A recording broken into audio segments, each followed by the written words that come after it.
The Adventures of Sherlock Holmes, by Sir Arthur Conan Doyle. Adventure 6, The Man with a Twisted Lip. Isa Whitney, brother of the late Elias Whitney, D.D., principal of the Theological College of St. George's, was much addicted to opium. The habit grew upon him, as I understand, from some foolish freak when he was at college, for having read De Quincey's description of his dreams and sensations, he had drenched his tobacco with laudanum in an attempt to produce the same effects. He found, as so many more have done, that the practice is easier to attain than to get rid of, and for many years he continued to be a slave to the drug, an object of mingled horror and pity to his friends and relatives. I can see him now, with yellow pasty face, drooping lids, and pinpoint pupils, all huddled in a chair, the wreck and ruin of a noble man. One night, it was in June '89, there came a ring to my bell, about the hour when a man gives his first yawn and glances at the clock. I sat up in my chair, and my wife laid her needlework down in her lap and made a little face of disappointment. "A patient," said she. "You'll have to go out." I groaned, for I was newly come back from a weary day. We heard the door open, a few hurried words, and then quick steps upon the linoleum. Our own door flew open, and a lady, clad in some dark-coloured stuff, with a black veil, entered the room. "You will excuse my calling so late," she began, and then, suddenly losing her self-control, she ran forward, threw her arms about my wife's neck, and sobbed upon her shoulder. "Oh, I'm in such trouble!" she cried. "I do so want a little help." "Why," said my wife, pulling up her veil, "it is Kate Whitney. How you startled me, Kate! I had not an idea who you were when you came in." "I don't know what to do, so I came straight to you." That was always the way. Folk who were in grief came to my wife like birds to a lighthouse. "It was very sweet of you to come. Now, you must have some wine and water, and sit here comfortably and tell us all about it. Or should you rather that I sent James off to bed?" "Oh, no, no! I want the doctor's advice and help too. It's about Isa. He's not been home for 2 days. I'm so frightened about him." It was not the first time that she had spoken to us of her husband's trouble, to me as a doctor, to my wife as an old friend and school companion. We soothed and comforted her by such words as we could find. Did she know where her husband was? Was it possible that we could bring him back to her? It seems that it was. She had the surest information that of late he had, when the fit was on him, made use of an opium den in the farthest east of the city. Hitherto his orgies had always been confined to one day, and he had come back twitching and shattered in the evening. But now the spell had been upon him 48 hours, and he lay there, doubtless among the dregs of the docks, breathing in the poison or sleeping off the effects. There he was to be found, she was sure of it, at the Bar of Gold, in Upper Swandam Lane. But what was she to do? How could she, a young and timid woman, make her way into such a place and pluck her husband out from among the ruffians who surrounded him? There was the case, and of course there was but one way out of it. Might I not escort her to this place? And then, as a second thought, why should she come at all? I was Isa Whitney's medical adviser, and as such I had influence over him. I could manage it better if I were alone. I promised her on my word that I would send him home in a cab within 2 hours, if he were indeed at the address which she had given me. And so in 10 minutes I had left my armchair and cheery sitting-room behind me, and was speeding eastward in a hansom on a strange errand, as it seemed to me at the time, though the future only could show how strange it was to be. But there was no great difficulty in the first stage of my adventure. Upper Swandam Lane is a vile alley lurking behind the high wharves which line the north side of the river to the east of London Bridge. Between a slop shop and a gin shop, approached by a steep flight of steps leading down to a black gap like the mouth of a cave, I found the den of which I was in search. Ordering my cab to wait, I passed down the steps, worn hollow in the centre by the ceaseless tread of drunken feet, and by the light of a flickering oil lamp above the door I found the latch and made my way into a long, low room, thick and heavy with the brown opium smoke, and terraced with wooden berths like the forecastle of an emigrant ship. Through the gloom one could dimly catch a glimpse of bodies lying in strange, fantastic poses, bowed shoulders, bent knees, heads thrown back, and chins pointing upward, with here and there a dark, lacklustre eye turned upon the newcomer. Out of the black shadows there glimmered little red circles of light, now bright, now faint, as the burning poison waxed or waned in the bowls of the metal pipes. The most lay silent, but some muttered to themselves, and others talked together in a strange, low, monotonous voice, their conversation coming in gushes, and then suddenly tailing off into silence, each mumbling out his own thoughts and paying little heed to the words of his neighbour. At the farther end was a small brazier of burning charcoal, beside which, on a three-legged wooden stool, there sat a tall, thin old man, with his jaw resting upon his two fists, and his elbows upon his knees, staring into the fire. As I entered, a sallow Malay attendant had hurried up with a pipe for me and a supply of the drug, beckoning me to an empty berth. "Thank you, I have not come to stay," said I. "There is a friend of mine here, Mr. Isa Whitney, and I wish to speak with him." There was a movement and an exclamation from my right, and peering through the gloom, I saw Whitney, pale, haggard, and unkempt, staring out at me. "My God, it's Watson!" said he. He was in a pitiable state of reaction, with every nerve in a twitter. "I say, Watson, what o'clock is it?" "Nearly 11. "Of what day?" "Of Friday, June 19th. "Good heavens, I thought it was Wednesday." "It is Wednesday. What do you want to frighten a chap for?" He sank his face onto his arms and began to sob in a high treble key. "I tell you that it is Friday, man. Your wife has been waiting this 2 days for you. You should be ashamed of yourself." "So I am. But you've got mixed, Watson, for I have only been here a few hours. 3 pipes, 4 pipes, I forget how many. But I'll go home with you. I wouldn't frighten Kate, poor little Kate. Give me your hand. Have you a cab?" "Yes, I have one waiting." "Then I shall go in it. But I must owe something. Find what I owe, Watson. I am all off colour. I can do nothing for myself." I walked down the narrow passage between the double row of sleepers, holding my breath to keep out the vile, stupefying fumes of the drug, and looking about for the manager. As I passed the tall man who sat by the brazier, I felt a sudden pluck at my skirt, and a low voice whispered, "Walk past me, and then look back at me." The words fell quite distinctly upon my ear. I glanced down. They could only have come from the old man at my side, and yet he sat now as absorbed as ever, very thin, very wrinkled, bent with age, an opium pipe dangling down from between his knees as though it had dropped in sheer lassitude from his fingers. I took 2 steps forward and looked back. It took all my self-control to prevent me from breaking out into a cry of astonishment.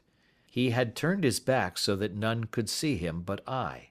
His form had filled out, his wrinkles were gone, the dull eyes had regained their fire, and there, sitting by the fire and grinning at my surprise, was none other than Sherlock Holmes. He made a slight motion to me to approach him, and instantly, as he turned his face half round to the company once more, subsided into a doddering, loose-lipped senility. "Holmes," I whispered. "What on earth are you doing in this den?" "As low as you can," he answered. "I have excellent ears. If you would have the great kindness to get rid of that sottish friend of yours, I should be exceedingly glad to have a little talk with you." "I have a cab outside." "Then pray send him home in it. You may safely trust him, for he appears to be too limp to get into any mischief. I should recommend you also to send a note by the cabman to your wife to say that you have thrown in your lot with me. If you will wait outside, I shall be with you in 5 minutes." It was difficult to refuse any of Sherlock Holmes's requests, for they were always so exceedingly definite, and put forward with such a quiet air of mastery. I felt, however, that when Whitney was once confined in the cab my mission was practically accomplished, and for the rest, I could not wish anything better than to be associated with my friend in one of those singular adventures which were the normal condition of his existence. In a few minutes I had written my note, paid Whitney's bill, led him out to the cab, and seen him driven through the darkness. In a very short time a decrepit figure had emerged from the opium den, and I was walking down the street with Sherlock Holmes. For 2 streets he shuffled along with a bent back and an uncertain foot. Then, glancing quickly round, he straightened himself out and burst into a hearty fit of laughter. "I suppose, Watson," said he, "that you imagine that I have added opium smoking to cocaine injections, and all the other little weaknesses on which you have favoured me with your medical views." "I was certainly surprised to find you there." "But not more so than I to find you." "I came to find a friend." "And I to find an enemy." "An enemy?" "Yes, one of my natural enemies, or, shall I say, my natural prey. Briefly, Watson, I am in the midst of a very remarkable inquiry, and I have hoped to find a clue in the incoherent ramblings of these sots, as I have done before now. Had I been recognized in that den, my life would not have been worth an hour's purchase, for I have used it before now for my own purposes, and the rascally Lascar who runs it has sworn to have vengeance upon me. There is a trap-door at the back of that building, near the corner of Paul's Wharf, which could tell some strange tales of what has passed through it upon the moonless nights." "What? You do not mean bodies?" "Aye, bodies, Watson. We should be rich men if we had £1,000 for every poor devil who has been done to death in that den. It is the vilest murder trap on the whole riverside, and I fear that Neville St. Clair has entered it never to leave it more. But our trap should be here." He put his 2 forefingers between his teeth and whistled shrilly, a signal which was answered by a similar whistle from the distance, followed shortly by the rattle of wheels and the clink of horses' hoofs. "Now, Watson," said Holmes, as a tall dog-cart dashed up through the gloom, throwing out 2 golden tunnels of yellow light from its side lanterns, "you'll come with me, won't you?" "If I can be of use." "Oh, a trusty comrade is always of use, and a chronicler still more so. My room at the Cedars is a double-bedded one." "The Cedars?" "Yes, that is Mr. St. Clair's house. I am staying there while I conduct the inquiry." "Where is it, then?" "Near Lee, in Kent. We have a 7-mile drive before us." "But I am all in the dark." "Of course you are. You'll know all about it presently. Jump up here. All right, John, we shall not need you. Here's £50. Look out for me tomorrow about 11. Give her head. So long, then." He flicked the horse with his whip, and we dashed away through the endless succession of sombre and deserted streets, which widened gradually, until we were flying across a broad balustraded bridge, with the murky river flowing sluggishly beneath us. Beyond lay another dull wilderness of bricks and mortar, its silence broken only by the heavy, regular footfall of the policemen, or the songs and shouts of some belated party of revellers. A dull wrack was drifting slowly across the sky, and a star or two twinkled dimly here and there through the rifts of the clouds.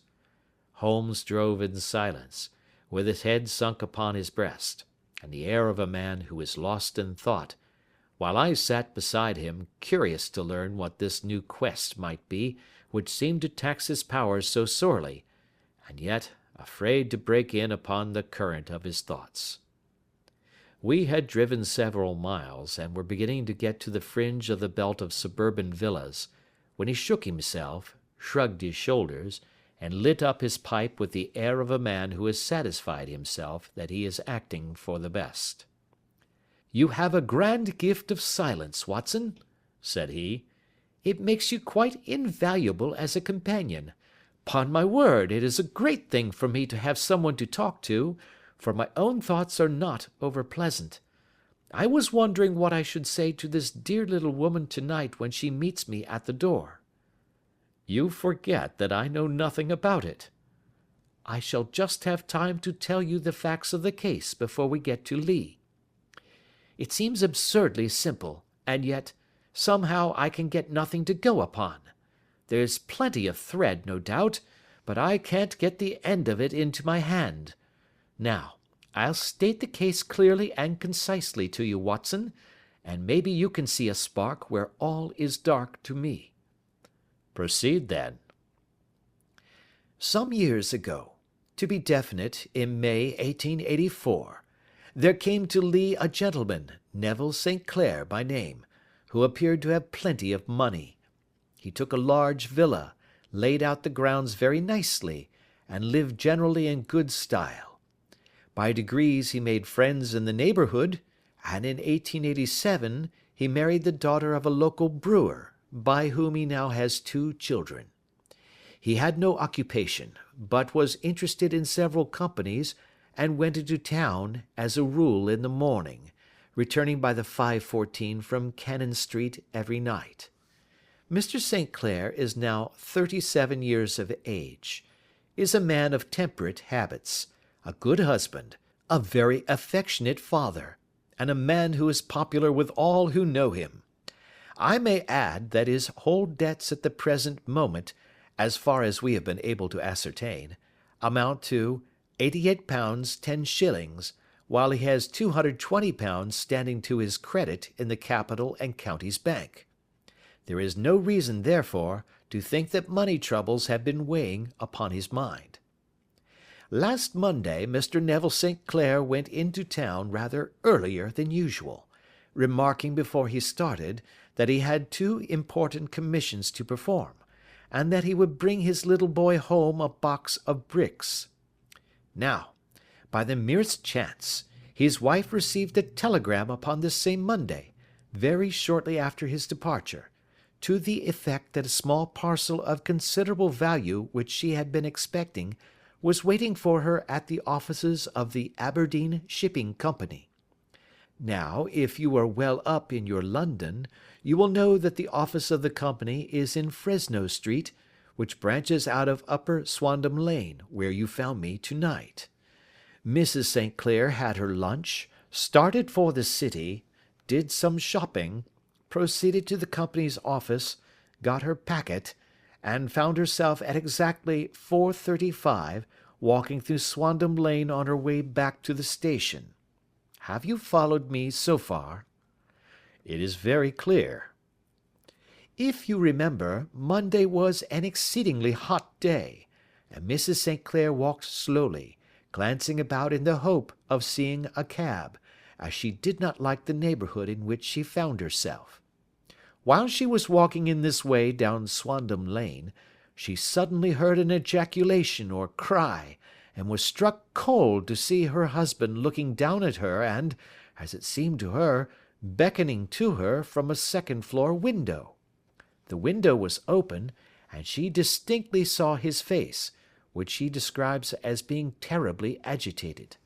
He waved his hands frantically to her, and then vanished from the window so suddenly that it seemed to her that he had been plucked back by some irresistible force from behind. One singular point, which struck her quick feminine eye, was that although he wore some dark coat, such as he had started to town in, He had on neither collar nor necktie. Convinced that something was amiss with him, she rushed down the steps, for the house was none other than the opium den in which you found me to-night, and running through the front room, she attempted to ascend the stairs which led to the first floor. At the foot of the stairs, however, she met this Lascar scoundrel of whom I have spoken, who thrust her back, and, aided by a Dane, who acts as assistant there, pushed her out into the street. Filled with most maddening doubts and fears, she rushed down the lane, and by rare good fortune, met in Fresno Street a number of constables with an inspector, all on their way to their beat. The inspector and 2 men accompanied her back, and in spite of the continued resistance of the proprietor, they made their way to the room in which Mr. St. Clair had last been seen. There was no sign of him there. In fact, in the whole of that floor, there was no one to be found save a crippled wretch of hideous aspect, who, it seems, made his home there. Both he and the Lascar stoutly swore that no one else had been in the front room during the afternoon. So determined was their denial that the inspector was staggered, and had almost come to believe that Mrs. St. Clair had been deluded when, with a cry, she sprang at a small deal box which lay upon the table, and tore the lid from it. Out there fell a cascade of children's bricks. It was the toy which he had promised to bring home. This discovery, and the evident confusion which the cripple showed, made the inspector realize that the matter was serious. The rooms were carefully examined, and results all pointed to an abominable crime. The front room was plainly furnished as a sitting room, and led into a small bedroom, which looked out upon the back of one of the wharves. Between the wharf and the bedroom window is a narrow strip, which is dry at low tide, but is covered at high tide with at least 4½ feet of water. The bedroom window was a broad one and opened from below. On examination, traces of blood were to be seen upon the window sill, and several scattered drops were visible upon the wooden floor of the bedroom. Thrust away behind a curtain in the front room were all the clothes of Mr. Neville St. Clair, with the exception of his coat. His boots, his socks, his hat, and his watch, all were there. There were no signs of violence upon any of these garments, and there were no other traces of Mr. Neville St. Clair. Out of the window he must apparently have gone, for no other exit could be discovered, and the ominous bloodstains upon the sill gave little promise that he could save himself by swimming, for the tide was at its very highest at the moment of the tragedy. And now, as to the villains who seemed to be immediately implicated in the matter. The Lascar was known to be a man of the vilest antecedents, but as, by Mrs. St. Clair's story, he was known to have been at the foot of the stair within a very few seconds of her husband's appearance at the window, he could hardly have been more than an accessory to the crime. His defence was one of absolute ignorance, and he protested that he had no knowledge as to the doings of Hugh Bone, his lodger, and that he could not account in any way for the presence of the missing gentleman's clothes. So much for the Lascar manager. Now for the sinister cripple who lives upon the second floor of the opium den, and who was certainly the last human being whose eyes rested upon Neville St. Clair. His name is Hugh Bone, and his hideous face is one which is familiar to every man who goes much to the city. He is a professional beggar, though, in order to avoid the police regulations, he pretends to a small trade in wax vestas.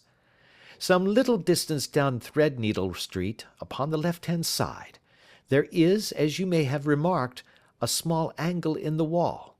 Here it is that this creature takes his daily seat, cross-legged with his tiny stock of matches on his lap, and as he is a piteous spectacle, a small rain of charity descends into the greasy leather cap which lies upon the pavement beside him. I have watched the fellow more than once before ever I thought of making his professional acquaintance, and I have been surprised at the harvest which he has reaped in a short time. His appearance, you see, is so remarkable that no one can pass him without observing him. A shock of orange hair, a pale face disfigured by a horrible scar, which, by its contraction, has turned up the outer edge of his upper lip, a bulldog chin, and a pair of very penetrating dark eyes, which present a singular contrast to the colour of his hair, all mark him out from amid the common crowd of mendicants, and so too does his wit, for he is ever ready with a reply to any piece of chaff which may be thrown at him by the passers-by. This is the man whom we now learn to have been the lodger at the opium den, and to have been the last man to see the gentleman of whom we are in quest. But a cripple, said I. What could he have done single-handed against a man in the prime of life? He is a cripple in the sense that he walks with a limp, but in other respects he appears to be a powerful and well-nurtured man. Surely your medical experience would tell you, Watson, that weakness in one limb is often compensated for by exceptional strength in the others. Pray continue your narrative.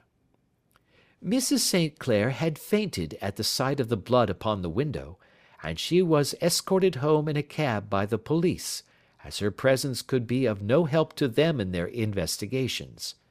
Inspector Barton, who had charge of the case, made a very careful examination of the premises, but without finding anything which threw any light upon the matter. One mistake had been made in not arresting Boone instantly, as he was allowed some few minutes during which he might have communicated with his friend the Lascar, but this fault was soon remedied, and he was seized and searched, without anything being found which could incriminate him. There were, it is true, some blood-stains upon his right shirt-sleeve, but he pointed to his ring finger, which had been cut near the nail, and explained that the bleeding came from there, adding that he had been to the window not long before, and that the stains which had been observed there came doubtless from the same source. He denied strenuously having ever seen Mr. Neville St. Clair, and swore that the presence of the clothes in his room was as much a mystery to him as to the police. As to Mrs. St. Clair's assertion that she had actually seen her husband at the window, he declared that she must have been either mad or dreaming. He was removed, loudly protesting, to the police station, while the inspector remained upon the premises in the hope that the ebbing tide might afford some fresh clue. And it did, though they hardly found upon the mud-bank what they had feared to find. It was Neville St. Clair's coat, and not Neville St. Clair, which lay uncovered as the tide receded. And what do you think they found in the pockets? I cannot imagine. No, I don't think you would guess. Every pocket stuffed with pennies and halfpennies, 421 pennies and 270 halfpennies. It was no wonder that it had not been swept away by the tide. But a human body is a different matter. There is a fierce eddy between the wharf and the house. It seemed likely enough that the weighted coat had remained when the stripped body had been sucked away into the river. But I understand that all the other clothes were found in the room. Would the body be dressed in a coat alone? No, sir, but the facts must be met speciously enough. Suppose that this man Boone had thrust Neville St. Clair through the window, there is no human eye which could have seen the deed. What would he do then? It would of course instantly strike him that he must get rid of the tell-tale garments. He would seize the coat then, and be in the act of throwing it out, when it would occur to him that it would swim and not sink. He has little time, for he has heard the scuffle downstairs when the wife tried to force her way up, and perhaps he has already heard from his Lascar confederate that the police are hurrying up the street. There is not an instant to be lost. He rushes to some secret hoard, where he has accumulated the fruits of his beggary, and he stuffs all the coins upon which he can lay his hands into the pockets to make sure of the coat's sinking. He throws it out, and would have done the same with the other garments had not he heard the rush of steps below, and only just had time to close the window when the police appeared. It certainly sounds feasible. Well, We will take it as a working hypothesis for want of a better. Boone, as I have told you, was arrested and taken to the station, but it could not be shown that there had ever before been anything against him. He had for years been known as a professional beggar, but his life appeared to have been a very quiet and innocent one. There the matter stands at present, and the questions which have to be solved. What Neville St. Clair was doing in the opium den, what happened to him when there, where he is now, and what Hugh Boone had to do with his disappearance, are all as far from a solution as ever. I confess that I cannot recall any case within my experience which looked at the first glance so simple, and yet which presented such difficulties.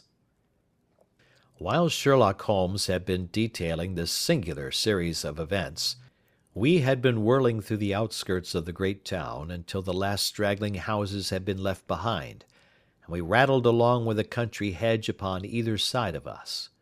Just as he finished, however, we drove through 2 scattered villages, where a few lights still glimmered in the windows. "We are on the outskirts of Lee," said my companion. "We have touched on 3 English counties in our short drive, starting in Middlesex, passing over an angle of Surrey, and ending in Kent. See that light among the trees?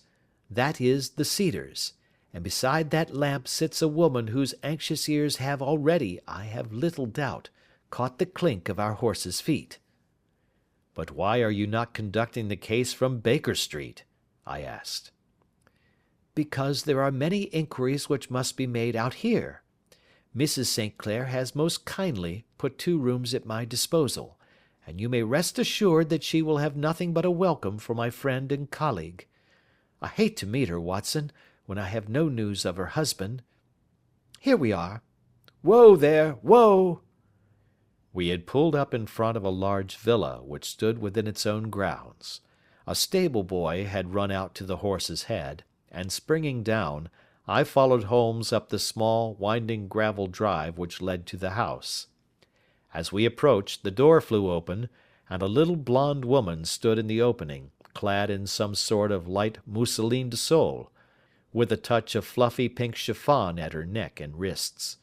She stood with her figure outlined against the flood of light, one hand upon the door, one half raised in her eagerness, her body slightly bent, her head and face protruded, with eager eyes and parted lips, a standing question. "Well?" she cried. "Well?" And then, seeing that there were 2 of us, she gave a cry of hope, which sank into a groan as she saw that my companion shook his head and shrugged his shoulders. "No good news?" "None." "No bad?" "No." "Thank God for that. But come in. You must be weary, for you have had a long day. This is my friend Dr. Watson. He has been of most vital use to me in several of my cases, and a lucky chance has made it possible for me to bring him out and associate him with this investigation. I am delighted to see you," said she, pressing my hand warmly. "You will, I am sure, forgive anything that may be wanting in our arrangements, when you consider the blow which has come so suddenly upon us." "My dear madam," said I am an old campaigner, and if I were not, I can very well see that no apology is needed. If I can be of any assistance, either to you or to my friend here, I shall be indeed happy." "Now, Mr. Sherlock Holmes," said the lady, as we entered a well-lit dining-room, upon the table of which a cold supper had been laid out, "I should very much like to ask you 1 or 2 plain questions, to which I beg that you will give a plain answer." "Certainly, madam." "Do not trouble about my feelings. I am not hysterical, nor given to fainting. I simply wish to hear your real opinion." "Upon what point?" "In your heart of hearts, do you think that Neville is alive?"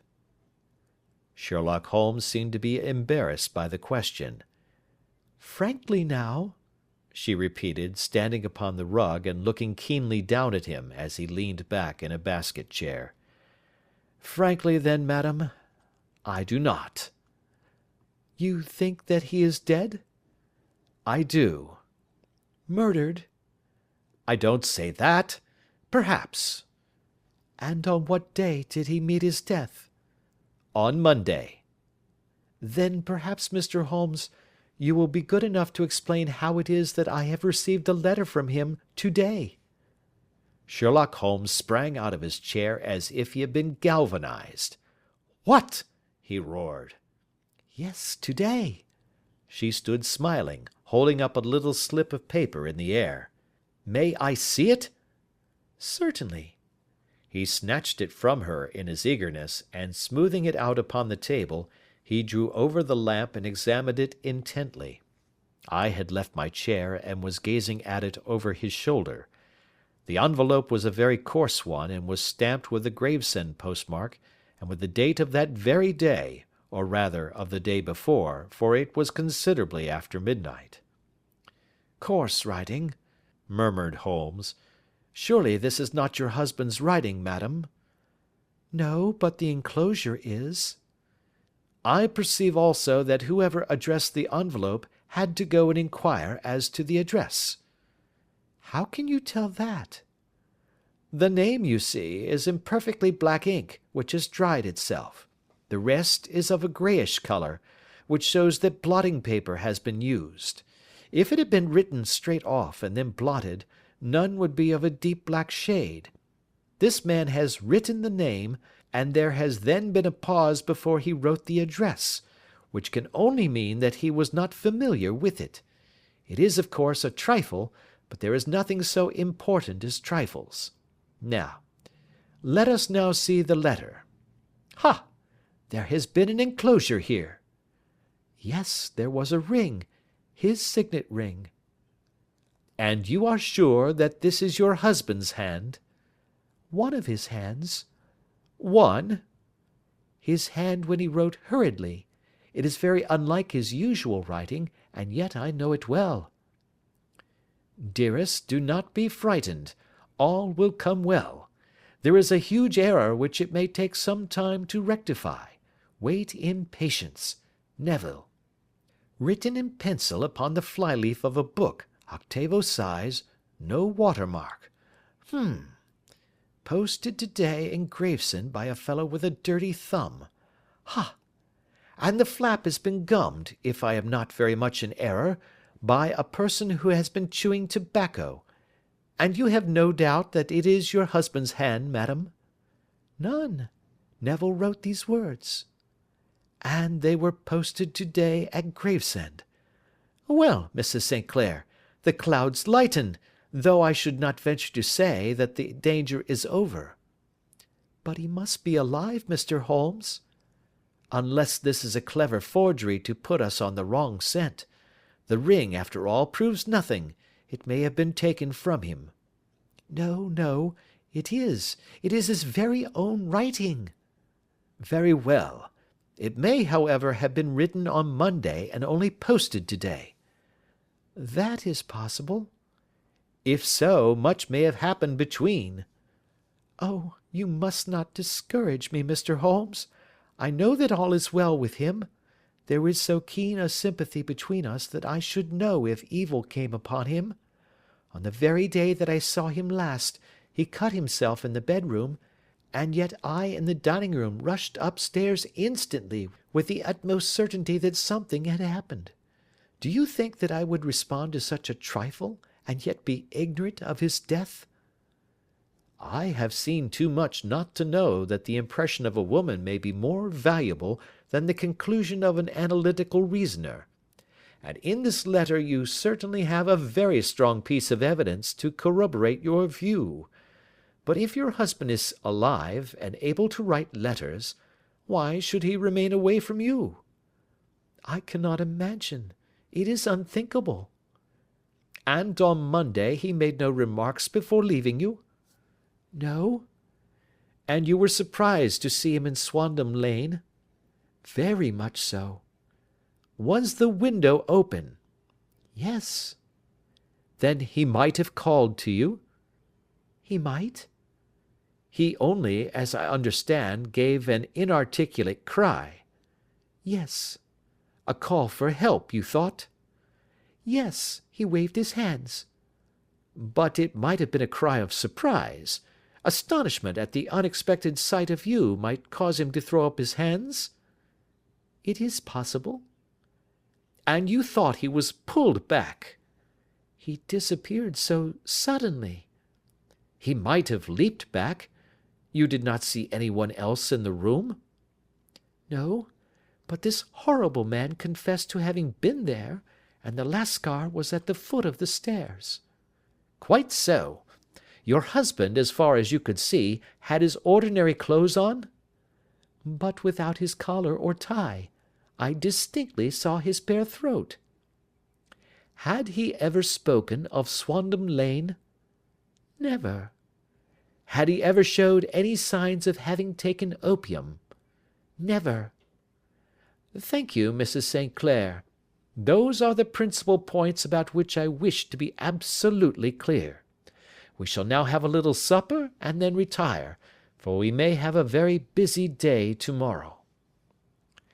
A large and comfortable double-bedded room had been placed at our disposal, and I was quickly between the sheets, for I was weary after my night of adventure.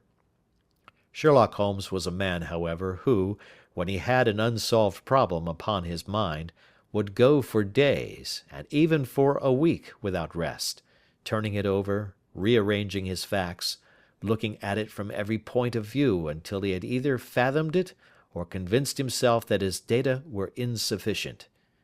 It was soon evident to me that he was now preparing for an all-night sitting. He took off his coat and waistcoat, put on a large blue dressing-gown, and then wandered about the room collecting pillows from his bed and cushions from the sofa and armchairs. With these he constructed a sort of Eastern divan, upon which he perched himself cross-legged, with an ounce of shag tobacco and a box of matches laid out in front of him. In the dim light of the lamp I saw him sitting there, an old briar pipe between his lips, his eyes fixed vacantly upon the corner of the ceiling, the blue smoke curling up from him, silent, motionless, and the light shining upon his strong-set aquiline features. So he sat as I dropped off to sleep, and so he sat when a sudden ejaculation caused me to wake up, and I found the summer sun shining into the apartment. The pipe was still between his lips, the smoke still curled upward, and the room was full of a dense tobacco haze, but nothing remained of the heap of shag which I had seen upon the previous night. "Awake, Watson?" he asked. "Yes." "Game for a morning drive?" "Certainly." "Then dress. No one is stirring yet, but I know where the stable-boy sleeps, and we shall soon have the trap out." He chuckled to himself as he spoke, his eyes twinkled, and he seemed a different man to the sombre thinker of the previous night. As I dressed I glanced at my watch. It was no wonder that no one was stirring. It was 25 minutes past 4. I had hardly finished when Holmes returned with the news that the boy was putting in the horse. "I want to test a little theory of mine," said he, pulling on his boots. "I think, Watson, that you are now standing in the presence of one of the most absolute fools in Europe. I deserve to be kicked from here to Charing Cross. But I think I have the key of the affair now." "And where is it?" I asked, smiling. "In the bathroom," he answered. "Oh yes, I am not joking," he continued, seeing my look of incredulity. "I have just been there, and I have taken it out, and I have got it in this Gladstone bag. Come on, my boy, and we shall see whether it will fit the lock." We made our way downstairs as quietly as possible, and out into the bright morning sunshine. In the road stood our horse and trap, with the half-clad stable-boy waiting at the head. We both sprang in, and away we dashed down the London road. A few country carts were stirring, bearing in vegetables to the metropolis, but the lines of villas on either side were as silent and lifeless as some city in a dream. "It has been in some points a singular case," said Holmes, flicking the horse on into a gallop. "I confess that I have been as blind as a mole, but it is better to learn wisdom late than never to learn it at all." In town, the earliest risers were just beginning to look sleepily from their windows as we drove through the streets of the Surrey side. Passing down the Waterloo Bridge Road, we crossed over the river, and dashing up Wellington Street, wheeled sharply to the right and found ourselves in Bow Street. Sherlock Holmes was well known to the force, and the two constables at the door saluted him. One of them held the horse's head, while the other led us in. "Who is on duty?" asked Holmes. "Inspector Bradstreet, sir." "Ah, Bradstreet, how are you?" A tall, stout official had come down the stone-flagged passage in a peaked cap and frogged jacket. "I wish to have a quiet word with you, Bradstreet." "Certainly, Mr. Holmes. Step into my room here." It was a small office-like room, with a huge ledger upon the table, and a telephone projecting from the wall. The inspector sat down at his desk. "What can I do for you, Mr. Holmes?" "I called about that beggarman, Boone, the one who was charged with being concerned in the disappearance of Mr. Neville St. Clair, of Lee." "Yes, he was brought up and remanded for further inquiries." "So I heard. You have him here?" "In the cells." "Is he quiet?" "Oh, he gives no trouble, but he is a dirty scoundrel." "Dirty?" "Yes, it is all we can do to make him wash his hands, and his face is as black as a tinker's. Well, when once his case has been settled, he will have a regular prison bath, and I think, if you saw him, you would agree with me that he needed it." "I should like to see him very much." "Would you? That is easily done. Come this way. You can leave your bag." "No, I think that I'll take it." "Very good. Come this way, if you please." He led us down a passage, opened a barred door, passed down a winding stair, and brought us to a whitewashed corridor with a line of doors on each side. "The third on the right is his," said the inspector. "Here it is." He quietly shot back a panel in the upper part of the door and glanced through. "He is asleep," said he. "You can see him very well." We both put our eyes to the grating. The prisoner lay with his face towards us in a very deep sleep, breathing slowly and heavily. He was a middle-sized man, coarsely clad as became his calling, with a coloured shirt protruding through the rent in his tattered coat. He was, as the inspector had said, extremely dirty, but the grime which covered his face could not conceal its repulsive ugliness. A broad wheal from an old scar ran right across it from eye to chin, and by its contraction had turned up one side of the upper lip, so that 3 teeth were exposed in a perpetual snarl. A shock of very bright red hair grew low over his eyes and forehead. "He's a beauty, isn't he?" said the inspector. "He certainly needs a wash," remarked Holmes. "I had an idea that he might, and I took the liberty of bringing the tools with me." He opened the Gladstone bag as he spoke, and took out, to my astonishment, a very large bath sponge. "Ha! You are a funny one," chuckled the inspector. "Now, if you will have the great goodness to open that door very quietly, we will soon make him cut a much more respectable figure." "Well, I don't know why not," said the inspector. "He doesn't look a credit to the Bow Street cells, does he?" He slipped his key into the lock, and we all very quietly entered the cell. The sleeper half turned, and then settled down once more into a deep slumber. Holmes stooped to the water jug, moistened his sponge, and then rubbed it twice vigorously across and down the prisoner's face. "Let me introduce you," he shouted, "to Mr. Neville St. Clair, of Lee, in the county of Kent." Never in my life had I seen such a sight. The man's face peeled off under the sponge like the bark from a tree. Gone was the coarse brown tint.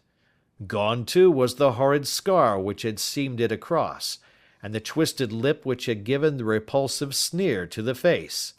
A twitch brought away the tangled red hair, and there, sitting up in his bed, was a pale, sad-faced, refined-looking man, black-haired and smooth-skinned, rubbing his eyes and staring about him with sleepy bewilderment. Then suddenly realizing the exposure, he broke into a scream and threw himself down with his face to the pillow. "Good heavens!" cried the inspector. "It is indeed the missing man. I know him from the photograph." The prisoner turned with the reckless air of a man who abandons himself to his destiny. "Be it so," said he. "And pray, what am I charged with?" "With making away with Mr. Neville St. Oh, come, you can't be charged with that unless they make a case of attempted suicide of it," said the inspector with a grin. "Well, I've been 27 years in the force, but this takes the cake." "If I am Mr. Neville St. Clair, then it is obvious that no crime has been committed, and that therefore I am illegally detained." "No crime, but a very great error has been committed," said Holmes.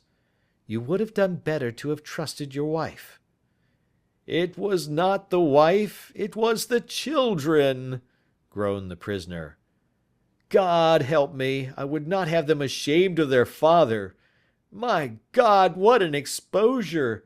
What can I do?"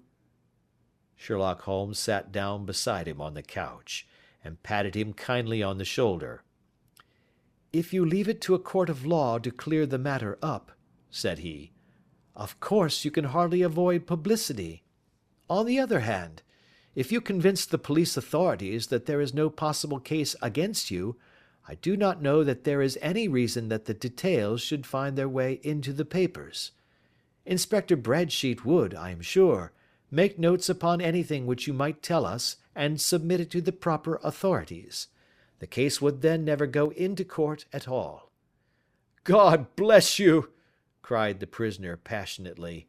"I would have endured imprisonment, aye, even execution, rather than have left my miserable secret as a family blot to my children." "You are the first who have ever heard my story. My father was a schoolmaster in Chesterfield, where I received an excellent education. I travelled in my youth, took to the stage, and finally became a reporter on an evening paper in London. One day my editor wished to have a series of articles upon begging in the metropolis, and I volunteered to supply them. There was the point from which all my adventures started. It was only by trying begging as an amateur that I could get the facts upon which to base my articles. When an actor, I had, of course, learned all the secrets of making up, and had been famous in the green room for my skill. I took advantage now of my attainments. I painted my face, and to make myself as pitiable as possible, I made a good scar and fixed one side of my lip in a twist by the aid of a small slip of flesh-colored plaster. Then, with a red head of hair and an appropriate dress, I took my station in the business part of the city, ostensibly as a match-seller, but really as a beggar. For 7 hours I plied my trade, and when I returned home in the evening, I found to my surprise that I had received no less than 26 shillings 4 pence. I wrote my articles and thought little more of the matter until, some time later, I backed a bill for a friend and had a writ served upon me for £25. I was at my wits' end where to get the money, but a sudden idea came to me. I begged a fortnight's grace from the creditor, asked for a holiday from my employers, and spent the time in begging in the city under my disguise. In 10 days I had the money and had paid the debt. Well, you can imagine how hard it was to settle down to arduous work at £2 a week, when I knew that I could earn as much in a day by smearing my face with a little paint, laying my cap on the ground, and sitting still. It was a long fight between my pride and the money, but the dollars won at last, and I threw up reporting and sat day after day in the corner which I had first chosen, inspiring pity by my ghastly face, and filling my pockets with coppers. Only one man knew my secret. He was the keeper of a low den in which I used to lodge in Swandam Lane, where I could every morning emerge as a squalid beggar, and in the evenings transform myself into a well-dressed man about town. This fellow, a Lascar, was well paid by me for his rooms, so that I knew that my secret was safe in his possession. Well, very soon I found that I was saving considerable sums of money. I do not mean that any beggar in the streets of London could earn £700 a year, which is less than my average takings, but I had exceptional advantages in my power of making up, and also in a facility of repartee, which improved by practice and made me quite a recognized character in the city.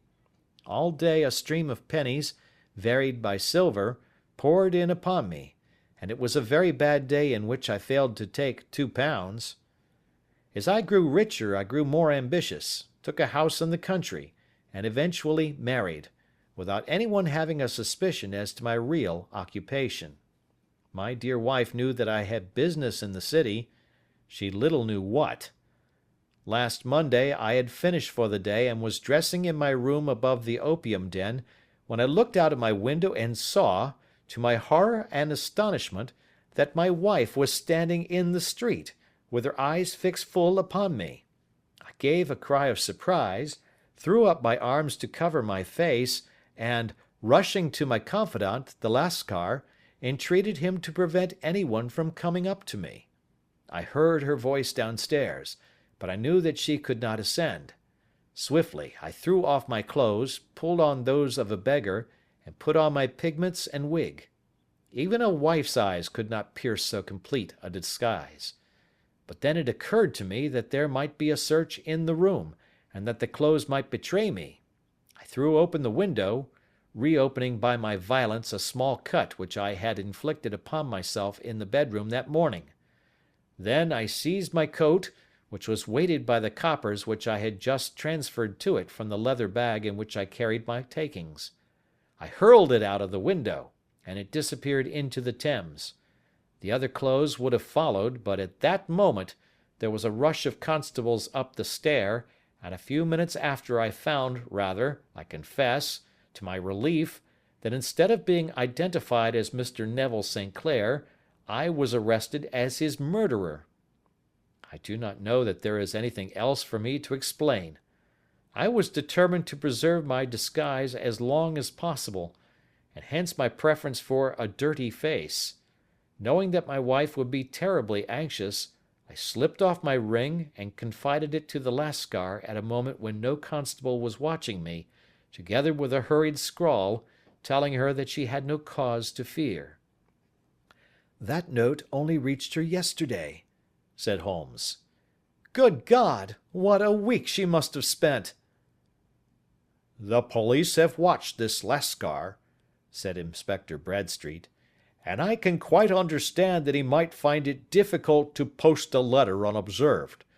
Probably he handed it to some sailor customer of his who forgot all about it for some days." "That was it," said Holmes, nodding approvingly. "I have no doubt of it. But have you never been prosecuted for begging?" "Many times. But what was a fine to me?" "It must stop here, however," said Bradstreet.